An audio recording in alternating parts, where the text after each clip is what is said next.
Hey, what's up guys, it's DarkArmedDuelist, and today I'm going to be doing Amazonesses. This deck is a really fun deck. It was actually played by My Valentine. It's been played by a couple of different players throughout the Yu-Gi-Oh history. It's been played by the Taylor sisters. It's been played by that Amazon girl from Yu-Gi-Oh GX, Titania, I think it was. Tanya was her name, in Yu-Gi-Oh GX, and it was played by My Valentine in the original Yu-Gi-Oh series. This deck just keeps getting more and more support. I'm really glad that they gave us Amazon's Empress and Amazon's Pet Tiger, or Liger, which really made the deck really interesting, giving it a fusion aspect. Maybe we'll get a Link monster for Amazonesses, and it'll just take this deck to the next level.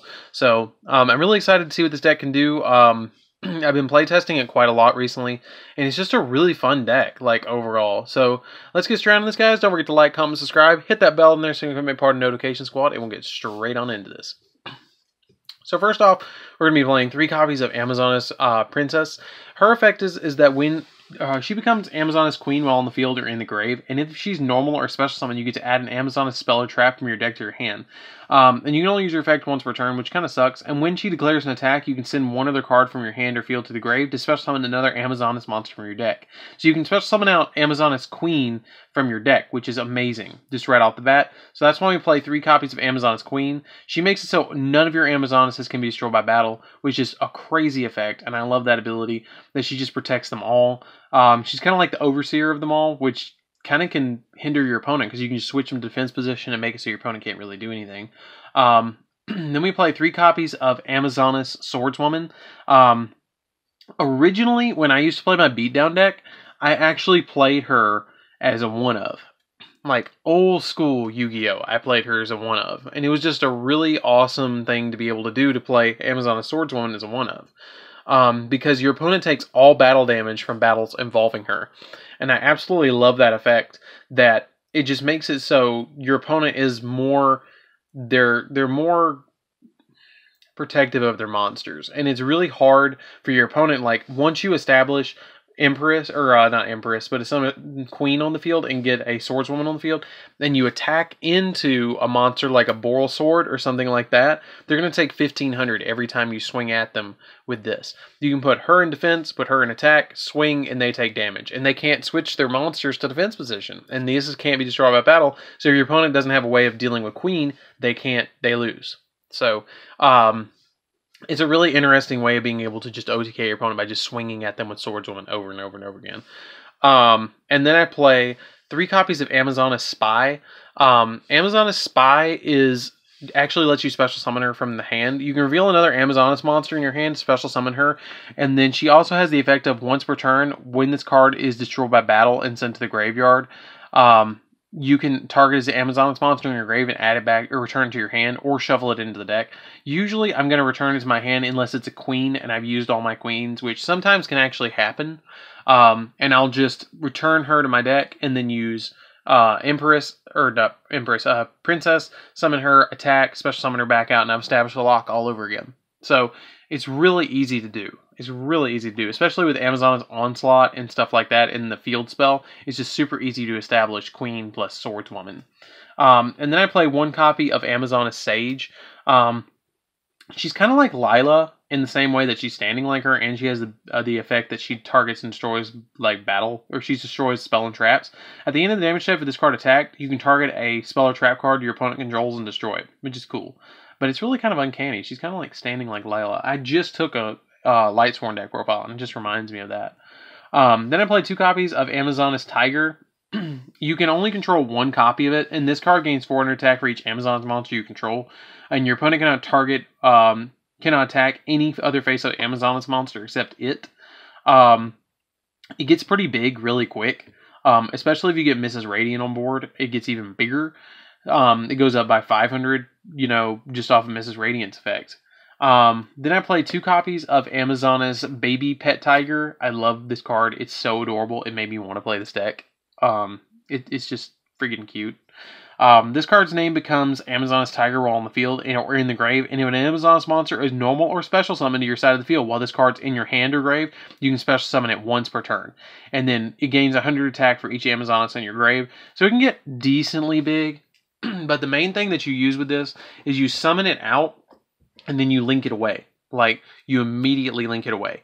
And then the next turn you normal summon it, and you can link it away again. And it's just easy as link fodder, or use it to summon out Pet Liger really easily, and just have that reoccurrence of being able to just summon a baby or a Amazoness Tiger over and over and over again. So that's why I play it as a 3 of. And then for my final 3 cards, I play 3 copies of Ash Blossom for my final 3 monsters. You need a little hand trap in this deck. You can change this out, like I always say, you can change this out for any other hand trap you want. I just play 3 Ash Blossoms in here because I have them.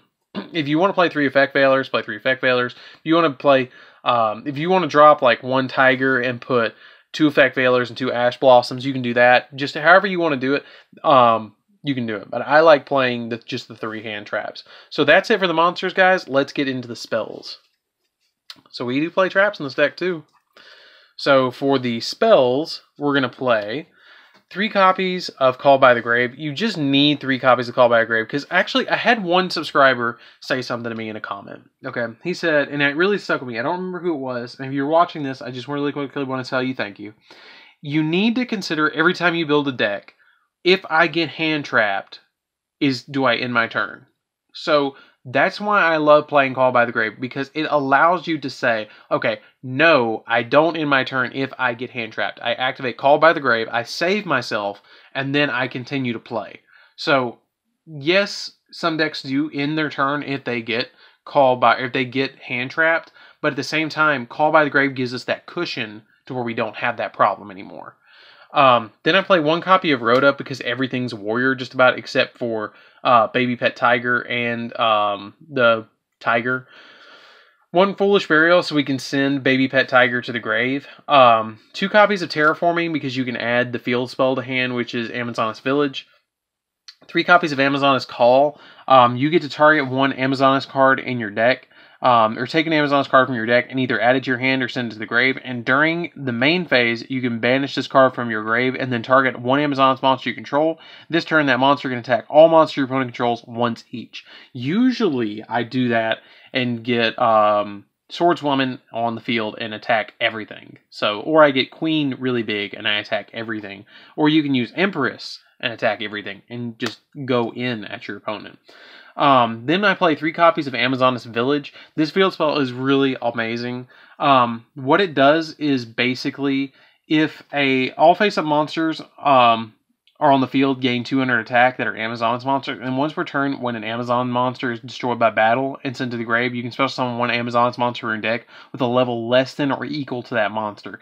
So like if a level 4 gets destroyed, you can special summon another level 4. That's pretty much it. That's usually what we're going to summon anyways.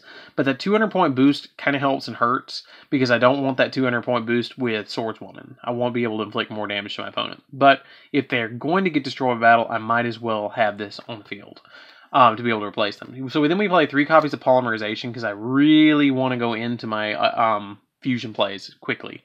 So if I have this plus any Amazon in either Tiger or Queen or Princess or Baby Pet Tiger, I'm going to go into a fusion really easily.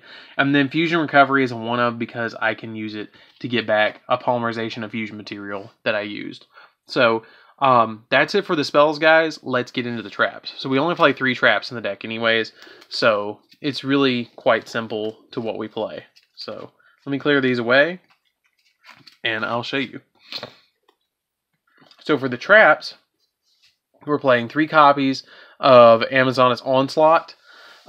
Once per turn during your battle phase, you can special summon an Amazoness monster from your hand, and if you do, it gains 500 attack until the end phase of the turn.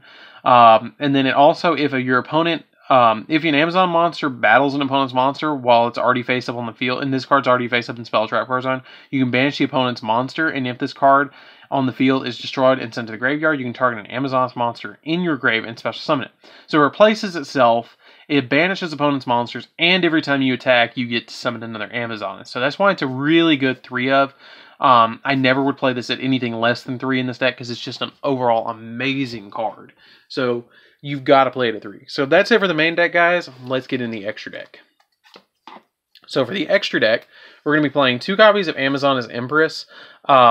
Just an overall really good card. I wish it would have been super rare, but it's not. Other Amazoness cards you control cannot be destroyed by battle or by card effect. And if your Amazoness monster attacks and inflicts piercing damage, and if all face-up If this face-up fusion monster is destroyed by battle, because or a card effect and leaves the field, you can special summon a Amazoness Queen from your hand, deck, or grave from anywhere. So it just replaces itself with a Queen automatically, which is just amazing, and I love that ability about it. Then I play with 2 copies of Pet Liger, because we need a Liger Bomb. Once per turn, if this card attacks inflicting damage calculation, and you can make this card gain 500 attack during damage calculation, so it goes up to 3,000.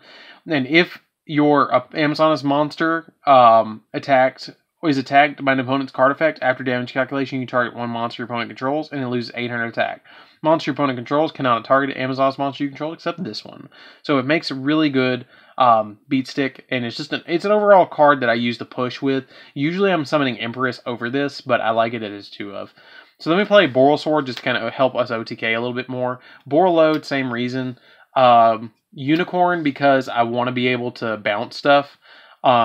Phoenix because I need to pop spells and traps occasionally. Cerberus because I want to pop monsters occasionally. Tornado Dragon, spells and traps, same thing as Phoenix. Baguska because I can put him in defense and then kind of stall out my opponent to get into a fusion play if I need to. Exciton Knight because I need to blow board sometimes. 1 copy of Isolde because everything's warrior and I need to search sometimes. And then 2 Mrs. Radiance. Mrs. Radiant is usually the card that I go into for my link plays the most because everything's earth and it makes all my monsters go up by 500. Like, it puts Empress on board as a 33 beat stick that does piercing. That cannot be destroyed by battle or by card effects, which is just amazing. And is super easy to go into. Sometimes I'll even summon 2 of these and she'll come out at 38 and I'll have the field spell on field and she'll go to 4K that does piercing. So, and then I'll do call and she can do piercing, attack everything, and has 4K. So it's like, you're done. It's over with. So anyways, guys, don't forget to like, comment, subscribe.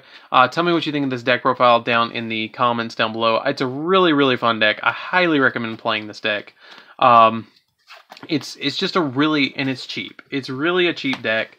I think you could probably get everything in the main deck, maybe for $20 probably.